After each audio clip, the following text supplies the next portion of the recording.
3 people, all turned 60 this year, all decided on the same day that they were done working. Different super balances, different strategies, different futures. None of them are rich by Silicon Valley standards. All of them are real. And at least one of these 3 people is going to sound a lot like you. Let's meet them. Person 1. Debbie from Hobart, 60 years old, single, owns a home, mortgage paid off 8 years ago. She worked as a nurse for 35 years. Debbie's super balance? $280,000.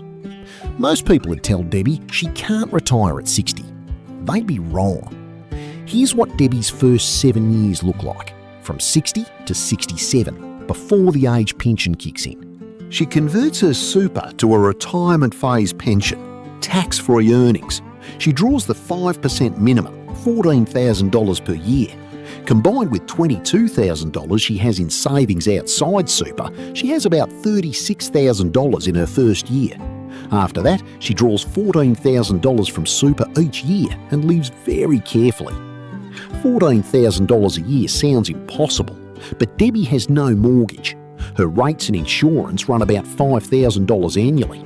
She uses the pensioner concession card because at $280,000 in super, she's well under the $321,500 full pension threshold at 67. And until 67, she has enough savings outside super to supplement. At 67, Debbie applies for the age pension. Her super balance has dropped to roughly $210,000 from the drawdown, still under the threshold. She gets the full pension, $31,223 per year.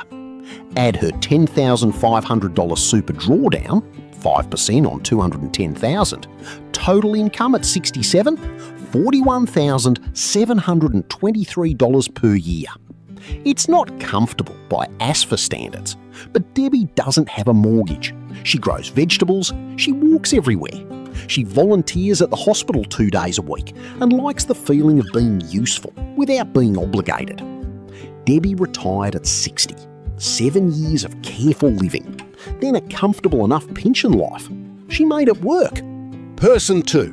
Mark from Adelaide, 60 years old, married, 2 kids in their late 20s, owns the family home, worked as a project manager in construction.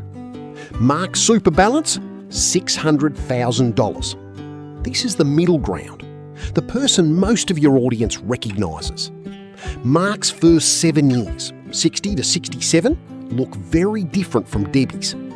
At 5% drawdown on $600,000, Mark draws $30,000 per year tax-free. His wife still works part-time, 2 days a week at $28,000 per year. Combined household income in the early years, roughly $58,000. That's comfortable.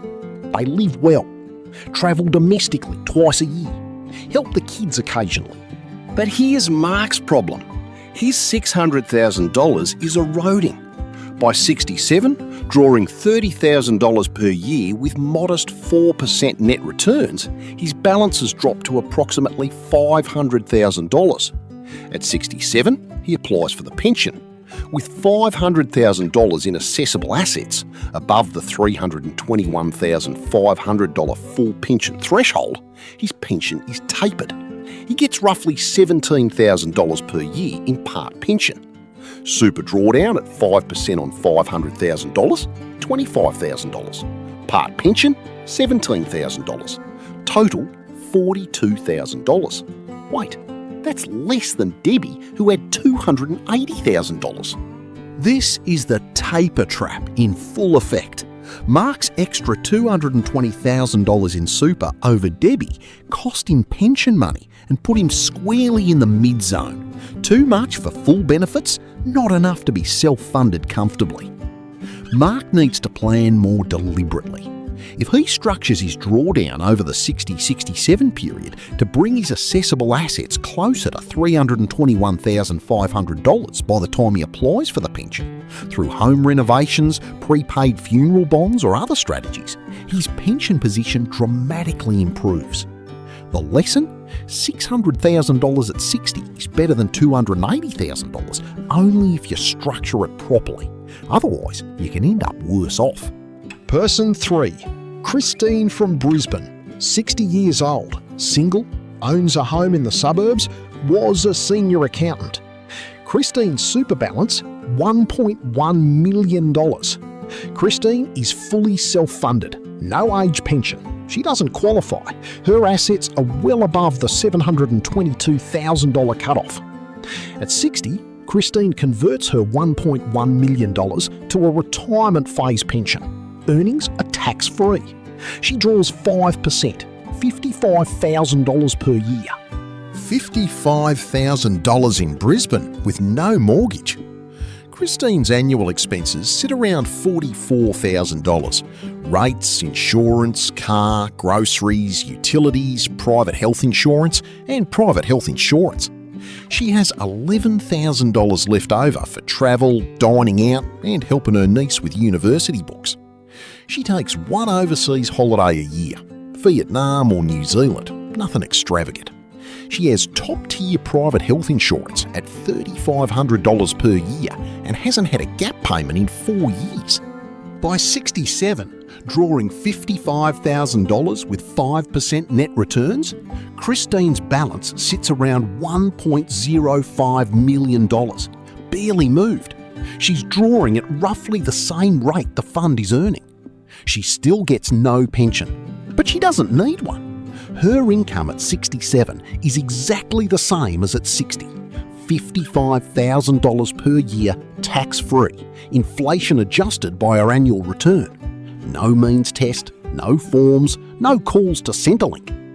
Christine is one of the lucky few who genuinely doesn't need the government's help in retirement. But she'll tell you over coffee that she worked 38 years and never took a day off sick to get there. 3 people, 3 retirements at 60, 3 completely different outcomes. What does this tell you? The amount matters, but not as much as the strategy. Debbie made $280,000 work through careful living, no mortgage, and a patient wait for the full pension. Mark's $600,000 put him in the taper trap. Better than Debbie on paper, worse in practice unless he structures deliberately. Christine's $1.1 million bought genuine freedom, but required 38 years of consistent contributions and no career breaks. The honest truth is that most Australians at 60 sit somewhere between Debbie and Mark. If that's you, the gap between a comfortable retirement and an uncomfortable one is almost never the super balance itself. It's the structure, the timing, and whether you planned for the 7-year gap between 60 and 67. Which person in this video do you most identify with? Drop it in the comments. And if you want to see how the pension numbers work in detail, that video is on screen right now. I'm the Retired Aussie. I'll see you in the next one.